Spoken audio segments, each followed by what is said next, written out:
Even German language is like that. I have seen STR, then some beta, SSE. Hey, what is that? I know what it is. It is STR, beta, SSE. That is what it is. I asked, what is it? 1 beta or 2 betas? I don't remember. My friend told it is stressa. Oh, stressa? What is a stressa? What does stressa means? It is street. Now I got it. You have to rise above the forms of the words, the syllables and the words. You have to rise above to get the meaning. Similarly, you have to rise above these forms of idols and images, etc., to get the divinity. You have to do some such thing, you know. But what happens is, people get stuck with the names and forms. In the case of a language, you now know you don't know the language. You don't care because you know another language. But when it comes to divinity, now you don't know the divinity. In a way, we don't care much for that also because we are busy with our worldly things. Therefore, people, they worship an image for their whole life without rising above the names and forms. Thereby, that means without getting a hint or intimation of the divinity. Without any intimation of the divinity, they are spending a whole life with the mere names and forms and the rituals associated with them. Something very amazing. You have to think about it. Because you are really talking about Ananya Bhakti, this is one thing you have to think about. You see, this idol or an image is like a writing board for a child.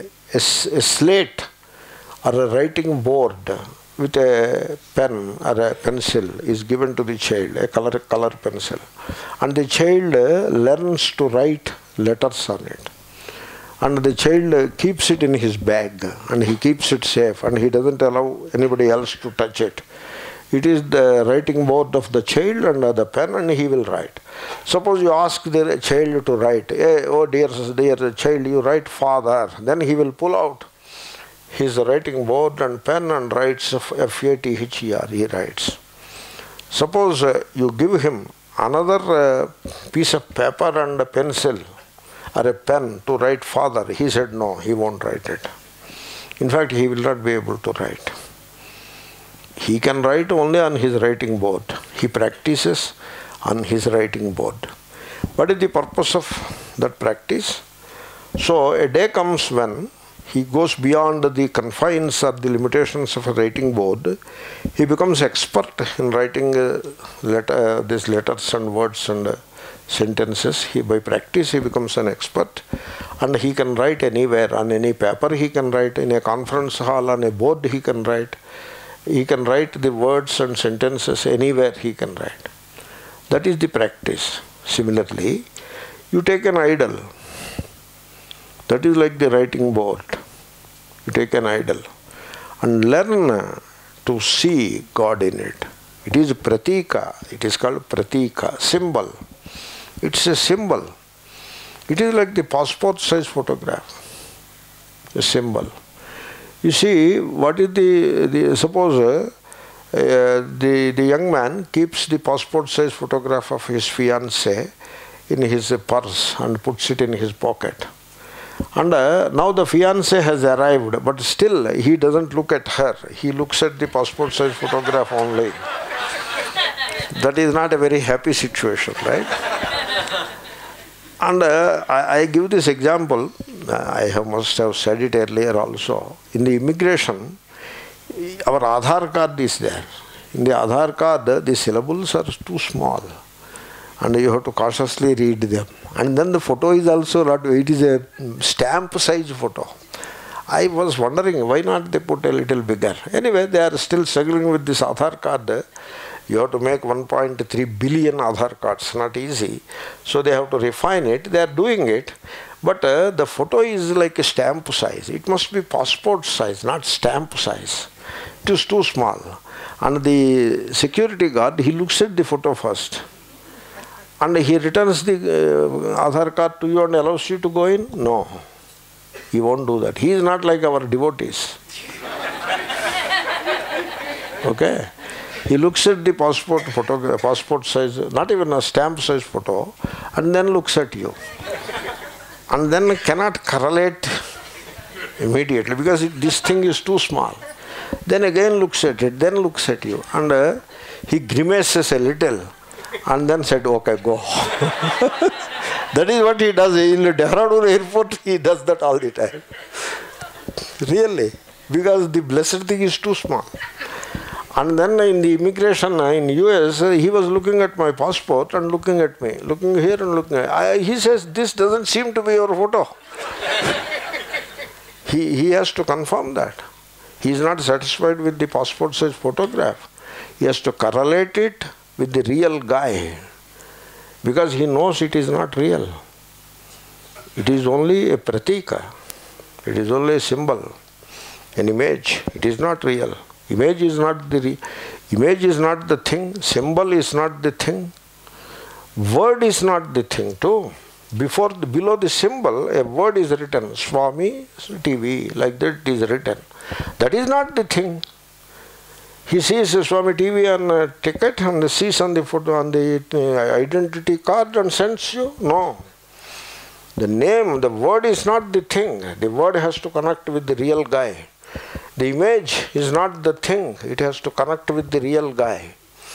Then he said, no, it doesn't seem like your photo. No, I said, you look again carefully. The face undergoes some changes. You look again. Then he looked again and grimaced once again and said, okay, go. So he allowed me to go. So like that, so our pratikopasana has become a sham. It becomes a sham when you do not feel the divinity in that.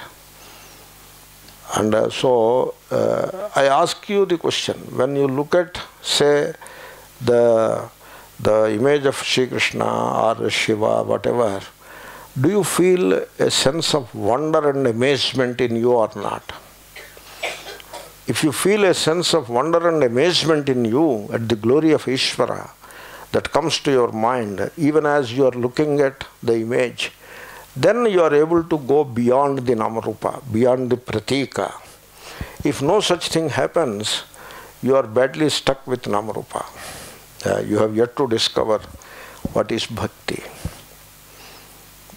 Therefore, so like a child practices on the board, writing board, then he becomes an expert so that he can write anywhere. So too, when you develop the divine vision, that is the Ananya Bhakti, that is what he is talking about, Sarvairapi karanaihi vasudevadanyat na upalabhyate. That is the divine vision. You visualize Ishvara everywhere, and the Ishvara only, and none other than Ishvara. That is the divine vision. When it is developed, once it is developed, then you don't need idols and pratiks anymore. With idol or without idol, you can feel the divinity. You can enjoy the divine bliss everywhere, with idol or without idol. You need not go to Varanasi to enjoy the divine bliss, or you need not go to Tirupati to enjoy the divine bliss. You need not go to a temple to enjoy the divine bliss. You can enjoy the divine bliss anywhere and any time. That is like a child when he has practiced well and he becomes a young man who is an expert. He can write anywhere on the board, in the university classroom board, he can write on a piece of paper, he can write in a notebook, he can write anywhere he can write. He doesn't need his springboard, his writing board only. Right? Suppose you have a small little god put in a small box, and so you carry this little god everywhere, because without that god your worship is not possible. You are like that child. So the pratikopasana, people have to understand its significance. It has a place, but it has a limitation too. It has a place and it has a limitation. So this is the external worship, the idol worship, or pratikopasana, which is the external worship. You may take it as a necessary thing in the early stages of divine vision. It is only meant, it has a very limited purpose. It is meant only to this much, to help us enjoy the divine vision everywhere. That is its purpose. This is lost. Somewhere in the temple worship situation, this is lost. So when you worship, when you go to the temple and worship, or they help you worship, the priests etc., they help you worship, the entire approach is, this alone is divinity. That is the entire approach. The approach is not to train the person to grow into divine vision so that he can feel the divine bliss everywhere. That is not the approach. Right? That is a huge disadvantage with the worship of images that has become the order of the day. So when you develop the divine vision by worshipping an image to begin with, and you worship it the right way, so that it helps you to grow into the divine vision, and in which vision you see the divinity everywhere. When such a state is achieved, that is the Ananya Bhakti. When such a state is achieved, the whole world becomes a temple of God. That is the Ananya Bhakti. Whole world becomes the temple of God. Every object turns into Godhood. And finally, whatever you do becomes worship. This is said by Shankara in a few places. So, yadyat karma karome tattad akhilam shambho tavaradhanam. I lie down, that is worship of Ishvara. I sit, that is worship of Ishvara. I go round, that is worship of Ishvara. I speak, that is worship of Ishvara. I give something, that is worship of Ishvara. I take something, that is worship of Ishvara. Like they serve food, I take it, that is worship of Ishvara, because I take it with love and with the sense of divine blessing. And it is prasadam, therefore that becomes worship of Ishvara. And when I give a fruit to a kid, it is worship of Ishvara, because the kid, there is Ishvara in the kid. Like that, every act becomes a worship of Ishvara. You should not misinterpret it. Suppose I file a lawsuit against my adversary, is that a worship of Ishvara? You should not misinterpret it like that. Okay? I abuse somebody, is that also worship? You should not misinterpret. Okay? Don't do that. You take whatever I said in the right spirit. So every act becomes a worship of Ishvara, means you take it in the right spirit. Okay? That is the Ananya Bhakti. Quite often, a question is asked, how to cultivate Bhakti. I will deal with it in the next class, but for the present we will look at it. Then Shankara, Aham evam vidhaha vishwarupa prakaraha he Arjuna. So that is what I was describing. So here Shri Krishna says, evam vidhaha aham Arjuna. You have to be devoted to me in this form. Evam vidhaha. What is evam vidhaha? This is the Vishwarupa Sandarshana Yoga. 11th chapter it is. You see, there is a method called Vyasa Paddhati. It is not the Paddhati of Mr. Vyasa. No. It is Vyasa Paddhati. Vyasa is a way of writing a poem, etc. And so that Paddhati is in the last chapter of the Gita, any chapter, in the last chapter, except 18th, he will present the topic of the entire vision of the next chapter in a nutshell, in one verse. And that verse is generally either the ultimate verse or the penultimate verse. This verse is called Sutram. It is Sutrasthaniyaha Shlokaha. It is a verse which occupies the place of a sutra. Sutra means an aphorism like verse. And now the chapter ends on that note, and the next chapter begins. So now we know what is the topic of the next chapter. This verse is the main topic that comes in the next chapter. Therefore, if you want to study Bhakti Yoga, you should not start with the first verse of 12th chapter. You start it with the ultimate or penultimate or both verses of the earlier chapter. That is how it is given to you in that handout. And in the handout, the sequence is also slightly altered here and there. I have altered it to fit into a scheme of teaching that I wanted to do. Okay? You don't be surprised by that. Okay? So, therefore, this verse and the next verse, Matkarma Karan Mat Paramaha, they occupy the place of two aphorisms, two sutras. And the entire 12th chapter is an elaboration of these two sutras. That is one important point.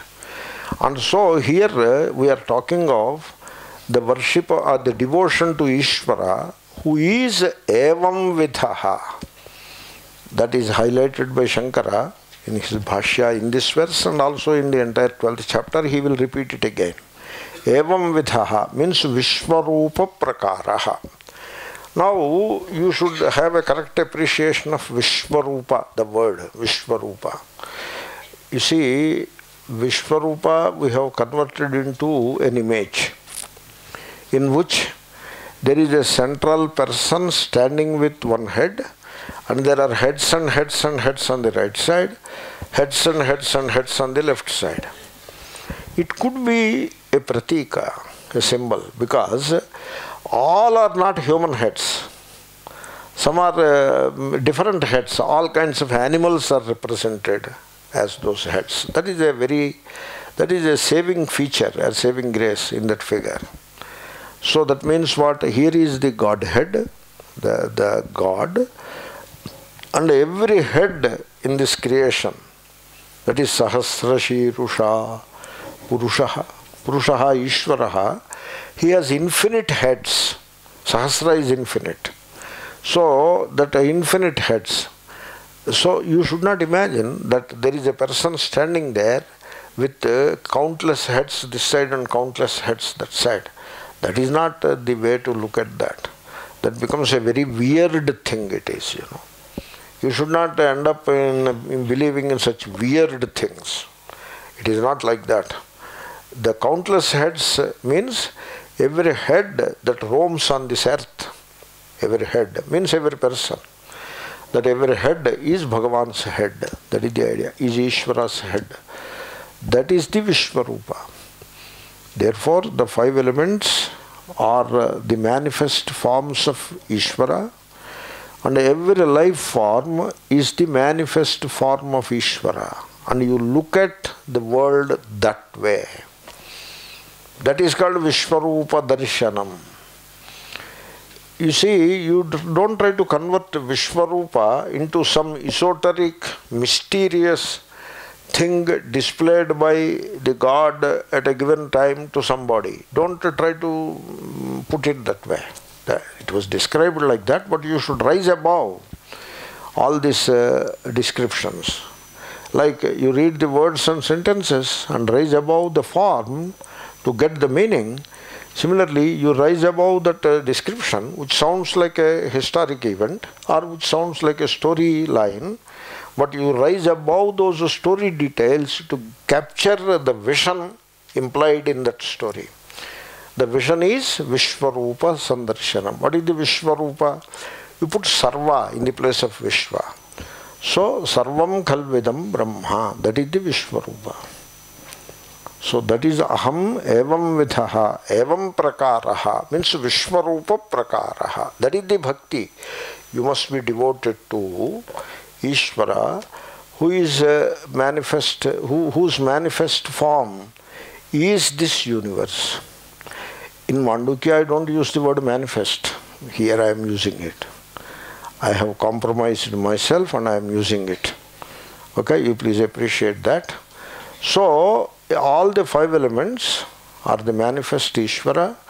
The real and blissful aspects of those elements help me to relate with the divine bliss, and there is divinity in every life form. Everywhere there is divinity. Now you can understand why you should not hurt any other life form. Why you should not hurt.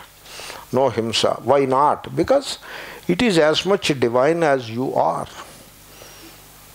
So it is a lot more than ethics and morals. In ethics and morals we say Every life form has a right to life. And so you should, as much as you have, therefore you should live and let live. That is the ethics and moral aspect of it. What I said is a lot higher than that. It is not just ethics and moral.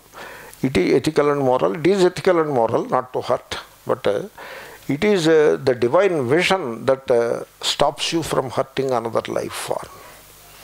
So that is the Ananya Bhakti. That is the way in which you look at divinity as Vishvarupa. We'll continue. Om Purnamadav Purnamidam